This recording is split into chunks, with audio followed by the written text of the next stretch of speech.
మీ బంగారం తాకట్టులో ఉందా? నెల నెల వడ్డీ కట్టలేకపోతున్నారా? ఆచారి గోల్డ్ 9030022345.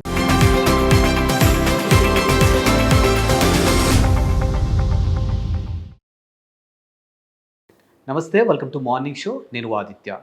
విజయ్ సేతుపతి రుక్మిణి కాంబోలో వచ్చినటువంటి మూవీ ఆస్. సో ఈ మూవీకి సంబంధించినటువంటి ట్రైలర్ టీజర్ మనం గతంలో చూసాం. ఇప్పుడు మూవీ అయితే థియేటర్లోకి వచ్చింది. మరి ఈ మూవీని ప్రేక్షకులు ఎంతవరకు ఆదరిస్తున్నారు, అసలు ఓవరాల్గా స్టోరీ ఎలా ఉందో తెలుసుకునే ప్రయత్నం చేద్దాం. ప్రస్తుతానికి మనతో పాటు స్టూడియోలో ఉన్నారు ప్రముఖ సీనియర్ జర్నలిస్ట్ అండ్ అనలిస్ట్ మహర్షి గారు. సార్తో మాట్లాడి మరిన్ని విషయాలు తెలుసుకుందాం. సార్ నమస్కారం. సార్ నమస్తే ఆదిత్య. సార్, విజయ్ సేతుపతి గారి మూవీ ప్రేక్షకుల ముందుకైతే వచ్చింది, మీరు కూడా చూసారు. ఎలా అనిపించింది అసలు మూవీ? స్టోరీ ఏంటి అసలు? అంటే నిజానికి ఏ సినిమా పైన పెద్దగా ఎవరికి అంచనాలు లేవు. కాకపోతే విజయ్ సేతుపతి గారి మీద అంచనాలు ఉన్నాయి. మహారాజా సినిమా వచ్చిన తర్వాత అది సైలెంట్గా వచ్చి హిట్ అయింది. ఆ సినిమా హిట్ అవుతుందని ఎవరికి తెలియదు.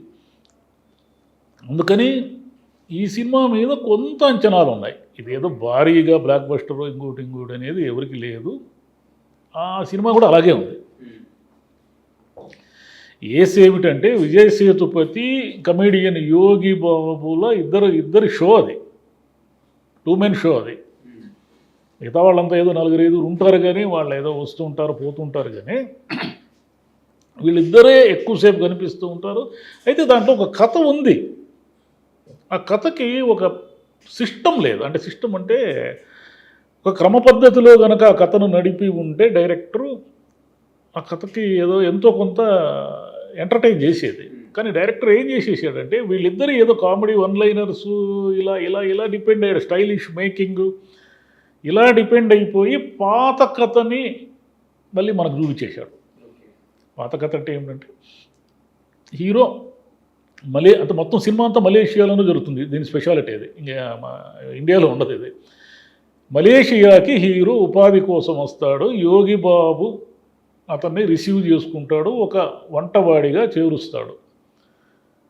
ఇతనికి హీరోయిన్ పరిచయం అవుతుంది. ఆ అమ్మాయి ఏమిటంటే సవతి తండ్రి అమ్మాయిని పీడిస్తూ ఉంటాడు. వాడు ఒక పోలీస్ అధికారి.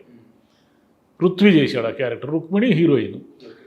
ఆ అమ్మాయి సవతి తండ్రి నుంచి ఇల్లు కాపాడుకోవాలి అంటే వాడికి రెగ్యులర్గా ఎంతో డబ్బులు ఇస్తాను కొనుక్కుంటానని ఏదో చెప్పి ఉంటుంది. అమ్మాయికి డబ్బులు అవసరం, అందుకని 2 ఉద్యోగాలు చేస్తుంటుంది. ఒక బార్లో పనిచేస్తూ ఉంటుంది, ఒక బట్టల షాప్లో పనిచేస్తూ ఉంటుంది. ఒక సందర్భంలో హీరోయిన్ పరిచయం అవుతారు. హీరోకి ఆమెంటే ఇష్టం ఏర్పడుతుంది. మొదట హీరోయిన్ అతన్ని అపార్థం చేసుకున్న రెగ్యులర్ సినిమా ఫార్మేటే. తర్వాత ఒక సందర్భంలో అతను మంచివాడని తెలుసుకుంటుంది. వాళ్ళిద్దరి మధ్య చిన్న లవ్. సరే, హీరో అమ్మాయిని కలవడానికి ఒక రోజు వెళితే ఏమవుతుందంటే అమ్మాయికి ఏదో 10,000 మలేషియా కరెన్సీ టార్గెట్ ఇచ్చుంటాడు వాళ్ళ మేనేజర్. మీకు ఉద్యోగం ఉండాలంటే ఈ 10,000 రూపాయల వ్యాపారం టార్గెట్ పూర్తి చేస్తే ఉద్యోగం ఉంటుంది, లేకపోతే లేదు అని చెప్తాడు. హీరో ఆ విషయం తెలుసుకుని నువ్వెందుకు భయపడతావో, ఆ 10,000 రూపాయల టార్గెట్ నేనే కంప్లీట్ చేస్తా చూసుకో అంటాడు. నీకేమైనా పిచ్చా? 10,000 అంటే ఎంత అనుకున్నావు? మన కరెన్సీలో దాదాపు ₹1,00,000 పైన. ఎక్కడ నుంచి తెస్తాను? నేను తెస్తానని యోగిబాబు ఫ్రెండ్తో కలుసుకుని ఒక ధర్మ అనే ఒక రౌడీ ఉంటాడు కౌలాలంపూర్లో, ఒక భయంకరమైన రౌడీ. వాడు ఏమిటంటే అప్పిస్తాడు, 10 రూపాయలు వడ్డీ వాడికి ఇవ్వాలి. వాడు చెప్పిన గడువులోగా తీర్చకపోతే ఏలో కాలో తీసేస్తాడు. అంత క్రూయల్ అనమాట. వాడి దగ్గరికి అప్పు కోసం పోతారు. అప్పు కోసం పోయినప్పుడు అక్కడ గ్యాంబ్లింగ్ నడుస్తూ ఉంటుంది. గ్యాంబ్లింగ్లో హీరో పార్టిసిపేట్ చేసి బీభత్సంగా గెలుస్తాడు. గెలిచిన తర్వాత ధర్మానే నేరుగా వచ్చేస్తాడు, వీడెవడరా ఇట్లా గెలుస్తున్నాడని.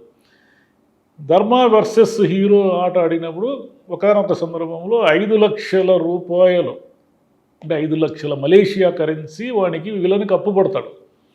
వాడు ఏం చెప్తాడంటే వారం రోజుల్లోగా తీర్చేస్తే ఓకే సరాసరి, లేదంటే మీ అంత చూస్తా, మీ భూమి మీద ఉండరు అని చెప్తాడు. పాస్పోర్ట్లు లాగేసుకుంటాడు.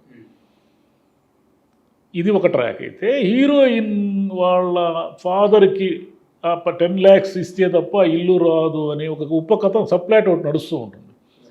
హీరోయిన్కి డబ్బులు కావాలి. వాడు ధర్మగాడి దగ్గర నుంచి తప్పించుకోవాలంటే అప్పు తీర్చుకోవాలి. ఏం చేయాలి? ఒక దోపిడీకి పథకం వేస్తాడు. ఇంక రిమైనింగ్ స్టోరీ అంతా అది. ఆ దోపిడీ ఎలా చేశాడు, ఏం చేశాడు, ఆ పర్యవసానాలు ఏమిటి, వాడు ధర్మా నుంచి ఎలా తప్పించుకున్నాడు, ఇదంతా రొటీన్ స్టఫే కదా. దీంట్లో మనకి సెకండ్ హాఫ్ అంతా నువ్వు ఫస్ట్ హాఫ్ ఒక లెవెల్ వరకు నేను చెప్పాను, మిగతా స్పాయిలర్ అవుతుందని, అతను ఏం దోపిడీ చేశాడు, ఎలా దోపిడీ చేశాడని. సెకండ్ హాఫ్ అంతా కూడా ఇంకా రొటీన్ హీరో దాని నుంచి ఎలా బయటపడినాడు అనేది రొటీన్. ఎందుకంటే ఇప్పుడు 1990, 2000 నాటి సంవత్సరం నాటి కథలు ఇవన్నీ. ఓకే. ఈ కథల్లో కొంచెం అతను ఇంకొక 4-5 సబ్ప్లాట్స్ వేసుకొని ఒక సింగిల్ థ్రెడ్ కథ కాకుండా మల్టీ లేయర్స్ కథగా కనుక మలిచి ఉంటే, అంటే కథలేకి అనేక పాత్రలు రావాలి, అనేక సంఘటనలు జరుగుతూ ఉండాలి. అట్లుంటేనే ఇప్పుడు ప్రేక్షకులను ఎంటర్టైన్ చేయగలం. మీకు మహారాజా అంత సూపర్ హిట్ అయిందంటే కారణం ఏంటంటే ఆ కథలో అనేక సంఘటనలు జరుగుతూ ఉంటాయి. అసలు మన ఊహకందని అన్ప్రిడిక్టబుల్ అంతా జరుగుతూ ఉంటుంది. దీంట్లో ఏమిటంటే అంత ప్రిడిక్టబులే. ఆ గ్యాంబ్లింగ్ హీరో ఆడినప్పుడు ఓహో ఇది టైటిల్స్ ఏస్ అని పెట్టారు కాబట్టి ఏదో జరగబోతుంది మనకి. వాడు భయంకరమైన విలన్గా చూపిస్తారు వాడిని. కేజీఎఫ్ విలన్ అవినాష్ అని మీకు గుర్తుంటుంది, గడ్డం పెట్టుకుని 6 ప్యాక్లో ఉంటాడు. వానికి ఇతనికి హీరోకి మధ్య కాన్ఫ్లిక్ట్ ఏ రేంజ్లో ఉంటుందో అని మనం అనుకుంటాం, ఏ రేంజ్లోనూ ఉండదు అది. ఓకే. డైరెక్ట్గా ఏమిటంటే ఎంతసేపు వీళ్ళిద్దరు మాటలు, కామెడీ, వన్ లైనర్లు. ఆ కామెడీ కూడా మనకు చాలా చోట్ల మనకి నవ్వు రాదు. ఎందుకు నవ్వు రాదంటే అది తమిళ ప్రేక్షకులను ఉద్దేశించి రాసిన కామెడీ. కొన్ని అతకవు, డబ్బింగ్లో కొన్ని అతకవు, కొన్ని నవ్వొస్తాయి. 2 గంటల 36 నిమిషాలు ఆ సినిమాని అంత నిడివి ఉండడం కూడా ఒక తప్పు. కథలో విషయం లేకుండా అదే జరుగుతూ ఉంటుంది, మాట్లాడుతూ ఉంటే ఒక అరగంట తీసేసి ఉంటే కొంచెం మంచి ఎంటర్టైనర్ అయ్యిండేది. అట్లని చెప్పి విజయ్ సేతుపతి యాక్టింగ్ కానీ, యోగిబాబు కామెడీ టైమింగ్ కానీ మార్వలస్. అసలు యాక్ట్ చేయడానికే అవకాశం లేనటువంటి ఆ పిచ్చి పాత్రలో కూడా విజయ్ సేతుపతి అద్భుతంగా చేశాడు. నిజంగా యాక్ట్ చేయడానికి అవకాశం ఉన్న పాత్ర అయ్యి ఉంటే ఎంత చేసి ఉండేవాడు. అంటే అతని స్టామినా అది. ఇక హీరోయిన్ అమ్మాయి చూడడానికి బాగానే ఉంది, కానీ అమ్మాయికి ఏమీ లేదు క్యారెక్టర్. జస్ట్ హీరోయిన్ అంటే హీరోయిన్ అంతే, రొటీన్ హీరోయిన్. 2 పాటలు ఉంటాయి, ఊరికి కథకు అడ్డం అవి. ఆ పాటలు ఉన్నా ఒకటి లేకపోయినట్టు. బీజిఎం బాగుంది, మళ్ళీ ఓకే, ఫోటోగ్రఫీ బాగుంది, బ్యాక్గ్రౌండ్ యాంబియన్స్ ఉంటుంది. అంతా మలేషియా ఉండడం వల్ల మనకు కొంచెం కొత్తగా ఉంటుంది. అంటే రెగ్యులర్ చూసినట్టుగా కాకుండా కొంచెం సినిమాలో కొత్తదనం ఏమిటంటే మలేషియాలో జరగడమే. మొత్తం మీద అంచనాలు ఏమీ లేకుండా ఒకసారి చూడొచ్చు అనుకుంటే చూడొచ్చు, లేదంటే ప్రశాంతంగా ఒకటి. విజయ్ సేతుపతి గారి గురించి అయితే చూడొచ్చు. విజయ్ సేతుపతి గారు మరి ఈ కథను ఎలా యాక్సెప్ట్ చేశారో, ఆయన మంచి కథలు తీస్తాడు కదా. మీకు ఆయన బ్యాగ్ ఒకసారి ఆయన సినిమాలన్నీ చూస్తే కథలో బలం ఉంటుంది, ఆయన పాత్రకు బలం ఉంటుంది. ఈ కథలో ఏముందని యాక్సెప్ట్ చేశాడో ఆరుముగం కుమార్ అనే దర్శకుడు ఇంతకుముందు విజయ్ సేతుపతితో సినిమా తీశాడు. అది కూడా పెద్దగా ఆడింది ఏమీ లేదు. మరి ఈ కథలో ఏముందని, లేకపోతే ఇదేదో భలే గీపిడి భలే ఉంటుంది, క్రైమ్, థ్రిల్లర్, యాక్షన్ అనుకున్నారో తెలియదు మనకి. అండ్ జనరల్గా ఇప్పుడు ఆడియన్స్ పల్స్ కూడా ఒకలా ఉంటాయి సార్. అంటే తమిళ్ వాళ్ళకి కొన్ని నచ్చుతాయి స్టోరీలు, తెలుగు వాళ్ళకి కొన్ని నచ్చుతాయి కదా. మేబీ తమిళ వాళ్ళకి ఇది నచ్చొచ్చునేమో నాకు తెలియదు, కానీ ఆ డైలాగులు అవన్నీ తమిళ్లో బాగా ఫెయిల్ అయ్యాము. ఇక్కడ డబ్బింగ్ లేకొచ్చేసరికి మీకు ఏ భాషలో అయినా సరే దాని ఒరిజినల్లో ఉన్న సౌందర్యము డబ్బింగ్లో రాదు. డబ్బింగ్ కూడా ఏదో చేశారు అన్నట్టుగా ఉంది, కానీ అది బాగా మనసు పెట్టి చేసినట్టుగా లేదు.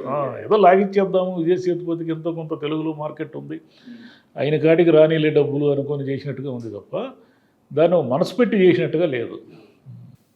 Thank you sir. Thank you.